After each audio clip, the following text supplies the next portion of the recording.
গাজীপুরের Shamim composite mills লিমিটেডের নতুন দুটি মেশিন উদ্বোধন করা হয়েছে। দুপুরে শফিপুরে অনুষ্ঠানের উদ্বোধন করেন যমুনা গ্রুপের ব্যবস্থাপনা পরিচালক শামীম ইসলাম।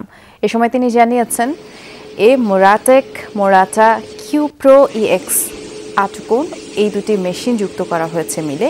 প্রতিটি মেশিনে দৈনিক সুতা উৎপাদন হবে 2500 কেজি।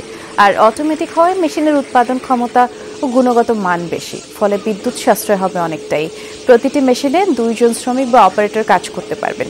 শামীম ইসলাম আরও জানিয়েছেন, কোম্পানিতে সেইভিও পুলার নামের আরও 9টি অটো মেশিন রয়েছে। আধুনিকতার সাথে তাল মিলিয়েই চলছে কারখানার উৎপাদন এবং আমদানি রপ্তানির কাজ।